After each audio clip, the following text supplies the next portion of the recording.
బండి భగీరథ్ ఇప్పుడు దేశం మొత్తాన్ని ఊపేస్తున్న పేరు బండి భగీరథ్. ఇంతకీ బండి భగీరథ్ ఎక్కడున్నాడు? చిన్న బండిని కాపాడుతుంది ఎవరు? పోలీసుల విచారణకు భగీరథ్ హాజరవుతాడా లేదా? విచారణకు అటెండ్ అయితే ఏంటి, కాకపోతే ఏంటి? ఈ కేసులో నెక్స్ట్ ఏం జరగవచ్చు? లీగల్గా ఎలాంటి పరిణామాలు ఉంటాయి? అసలు పోక్సో కేసు అంటేనే ఏంటి అనే దానిపైన డీటెయిల్గా మాట్లాడుకుందాం. మిస్ అవ్వకుండా చూడండి. స్టోరీలోకి వెళ్లే ముందు భగీరథ్ తండ్రి బండి సంజయ్తో చివరిగా ఏం మాట్లాడాడో ఒకసారి ఆయన మాటల్లోనే విందాం. బాగుండాలని కోరుకున్నా. ఇలా మీకోసం ఆలోచించి, మీరే మీ మనిషి ఆలోచించి, మీ కుటుంబ వ్యక్తికి ఆలోచించి, నా కొడుకుకు టైం ఇవ్వలేదన్నా, నా కొడుకుతో మాట్లాడలేదన్నా. ఇవాళ అదే నా కొడుకును ఒక క్రిమినల్ లెక్క సమాజంలో చూపెట్టే ప్రయత్నం చేస్తే ఒక తండ్రిగా ఎట్లా భరిస్తారో ఒక్కసారి ఆలోచించురన్నా.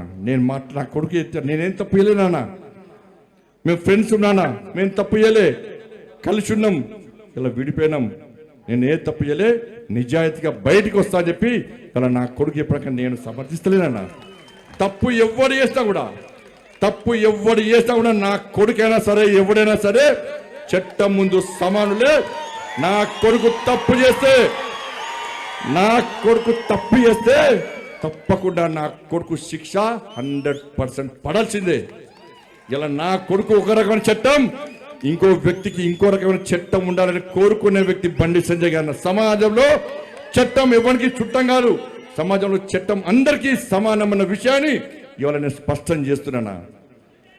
ఇవాళ నేను ఎట్లా వెళ్ళినో, నేను ఏ దారిలో వెళ్ళినో అదే దారిలో నా భార్య వస్తుందని ఇప్పుడు మీకు అందరూ తెలుసు అన్న.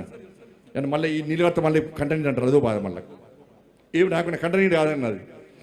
ఇవాళ నేను ఎట్లా పోతున్నాను మీకు మామూలుగా తెలుసు. నేను ఏ దారిలో పోతున్నానో నా భార్య కూడా నా దారిలో వస్తుందన్న. మీకు మా భార్య ఉద్యోగం చేస్తుంది బ్యాంకులో ఉద్యోగం చేస్తే నేను అడిగిన ఎందుకు లీవ్ పెట్టినామమ్మా అని అడిగిన. నేను బ్యాంకుకు పోతే నా బ్యాంకు కస్టమర్ కడుకోమని కార్యకర్తలు బ్యాంక్ వస్తారు అన్నది. ఏదో సమస్య కోసం వస్తారు. అన్న అక్క వదిన ఇవాళ సంజయ్కి చెప్పన్నా, ఏదో పని చేస్తే బ్యాంకులు బాగా డిస్టర్బ్ అవుతుందని చెప్పి లాస్ట్కు లీవ్ పెట్టి ఇంట్లో కూర్చుంది అన్న. ఇలా కార్యకర్తలు అందరూ నాకంటే ఎక్కువ కోసం పనిచేసిన, మీరందరూ బాగుండాలని కోరుకున్నా. రైట్, మాట్లాడిన మాటలు మనం విన్నాం. మొదటగా ఏమన్నాడు?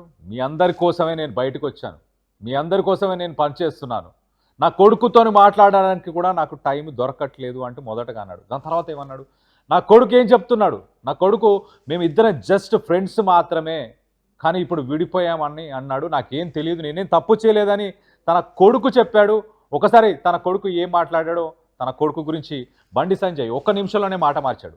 ఒక్కసారి ఆయన మొదట ఏం మాట్లాడాడు, తర్వాత ఏం మాట్లాడాడు, ఒక్కసారి బండి సంజయ్ మాటల్లోనే విందాం. మేము ఫ్రెండ్స్ ఉన్నానా? మేము తప్పు చేయలే, కలిసి ఉన్నాం, ఇలా విడిపోయినాం. నేను ఏ తప్పు చేయలే, నిజాయితీగా బయటికి వస్తా అని చెప్పి ఇలా నా కొడుకు ఎప్పటికీ నేనేం తప్పు చేయలేనా? మేము ఫ్రెండ్స్ ఉన్నానా?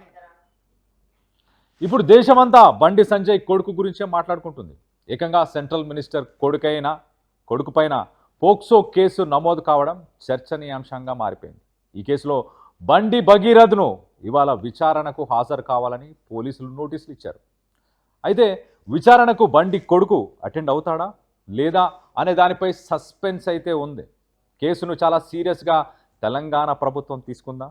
విచారణకు కూకట్పల్లి డీసీపీ రితిరాజు నేతృత్వంలో ఒక సిట్ని కూడా ఏర్పాటు చేసింది. విచారణకు రావాలని భగీరథ్కు సిట్ నోటీసులు ఇచ్చింది.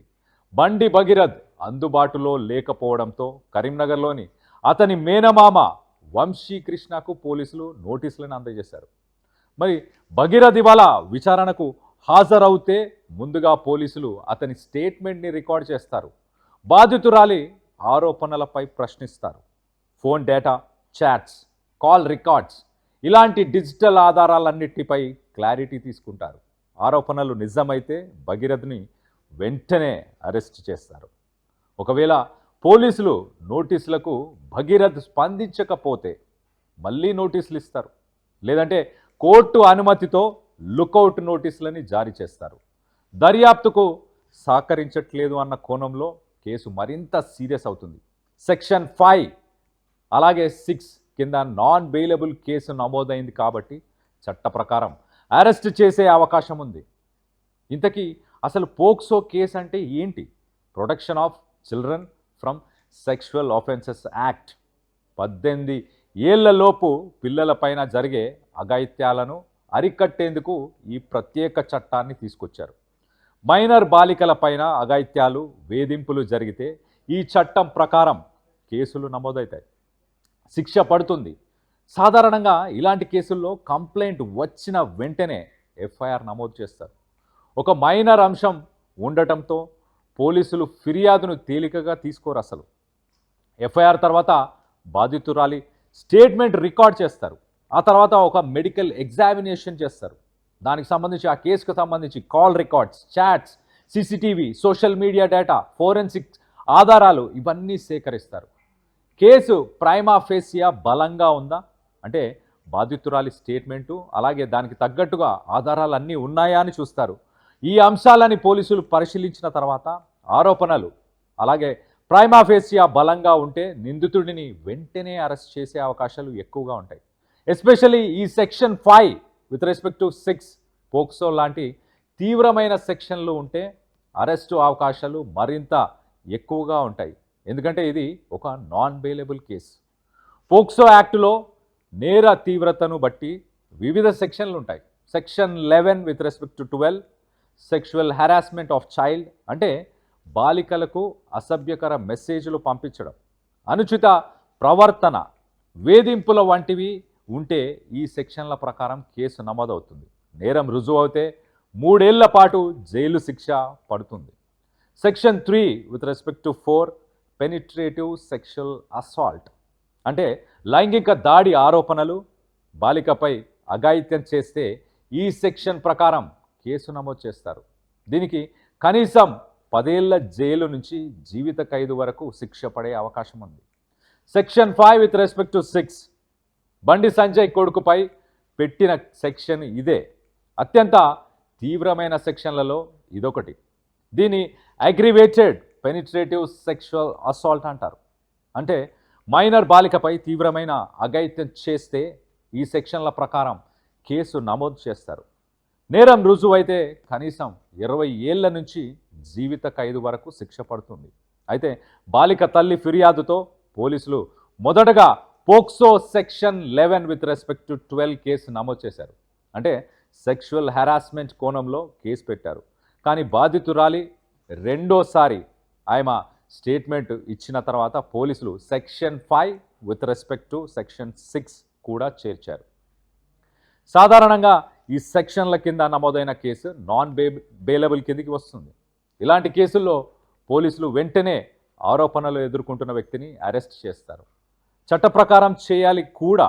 కానీ బండి భగీరథ్ విషయంలో అలా జరగట్లేదు. హై ప్రొఫైల్ కేసు కావడంతో కావాలనే జాప్యం చేస్తున్నారని ప్రతిపక్షాలు ఆరోపిస్తున్నాయి. బండి భగీరథ్ మాత్రం బాధితురాలిపై హనీ ట్రాప్ ఆరోపణలు చేశారు. పెళ్లి చేసుకోవాలని లేదంటే డబ్బులు ఇవ్వాలని బ్లాక్మెయిల్ చేశారంటూ కేసు ఫైల్ చేశారు. భగీరథ్ ఫిర్యాదుతో కరీంనగర్ 2 టౌన్ పోలీస్ స్టేషన్లో బాధితురాలు ఆమె ఫ్యామిలీపై కేసు నమోదైంది. అలాగే తనపై నమోదైన పోక్సో కేసులో ముందస్తు బెయిల్ కోరుతూ హైకోర్టును సైతం భగీరథ్ ఆశ్రయించాడు. బాధితురాలు మైనర్ కాదని, తనపై తప్పుడు కేసు పెట్టారని భగీరథ్ ఆరోపిస్తున్నాడు. తనకు యాంటిసిపేటరీ బెయిల్ ఇవ్వాలని కోర్టును కోరాడు. ఈ పిటిషన్ రేపు హైకోర్టులో విచారణకు రానుంది. మరోవైపు భగీరథ్ ప్రస్తుతం పరారీలో ఉన్నాడు. 3 రోజులుగా అతని ఫోన్ స్విచ్ ఆఫ్లో ఉందని పోలీసులు చెప్తున్నారు. సిడిఆర్ ఆధారంగా ట్రాక్ చేస్తున్నామని చెప్తున్నారు. భగీరథ్ ఆచూకీ తెలిస్తే చట్టపరమైన చర్యలు తీసుకుంటామంటున్నారు. ఒక్కసారి డీసీపీ రితిరాజ్ దానికి సంబంధించి ఏం మాట్లాడారో ఆయన మాటల్లోనే వినే ప్రయత్నం చేద్దాం. మన పేట్ బషీరాబాద్ పోలీస్ స్టేషన్లో ఒక ఎఫ్ఐఆర్ రిజిస్టర్ అయింది 684/2026. ఈరోజే నాకు ఆర్డర్స్ వచ్చింది ఈ కేసుకి రిజిస్ట్రేషన్కి సూపర్విజన్ చేయడానికి. అందుకే నేను ఈరోజు పేట్ బషీరాబాద్ పోలీస్ స్టేషన్ వచ్చాను. ఇప్పుడు మన ఏసీపీ గారుతోటి అండ్ ఎస్హెచ్ఓ గారుతోటి ఇప్పటివరకు కేసులో ఏమేమి ఇన్వెస్టిగేషన్ జరిగింది, ఇది 8th మన దగ్గర రిజిస్టర్ అయింది. ఇప్పుడు ఎప్పటివరకు ఏమేం జరిగింది, ఇంకా ఏం చేయాలి, ప్రాపర్గా ఇన్వెస్టిగేషన్ చేయడానికి అన్ని మేము డిస్కస్ చేశాము. ఒక ప్లాన్ ఆఫ్ యాక్షన్ డ్రాఫ్ట్ చేశాము. అదే ప్రకారంగా రేపు కూడా ఇది కంటిన్యూ అవుతుంది. విక్టిమ్ స్టేట్మెంట్ ఆల్రెడీ ఒకసారి రికార్డ్ అయింది, అది కూడా నేను చదివాను. ఇంకా ఫర్దర్గా మేము ఇంకా దీనిలో కొన్ని ఇన్ఫర్మేషన్ ఇంకా మనకు కావాలి. అందుకే మేము మళ్ళీ ఒకసారి ఆమెతోటి మాట్లాడదాం. ఇది మనకు అతను దొరికితే, అతనికి ఆఫెన్స్ ప్రూవ్ అయితే మేము ఖచ్చితంగా అరెస్ట్ చేస్తాం. ఒక పాక్సో కేసు మన దగ్గర రిజిస్టర్ అయింది.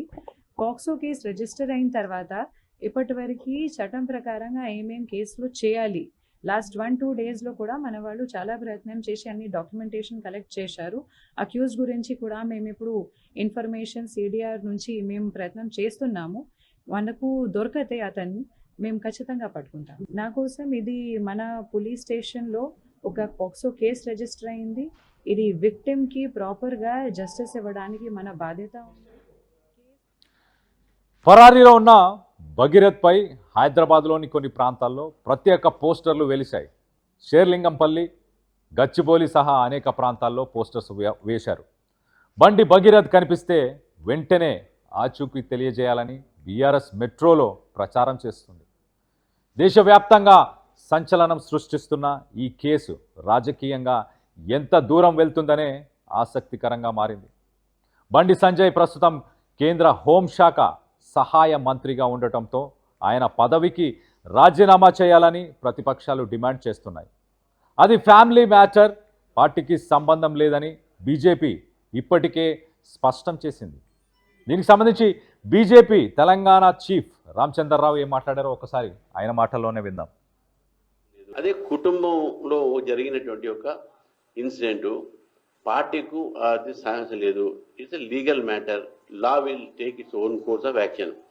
బండి సంజయ్ గారు మా నేత, మా మినిస్టరు, ఆయనకు ఈ యొక్క దీంతో ఎపిసోడ్ సంబంధం లేదు.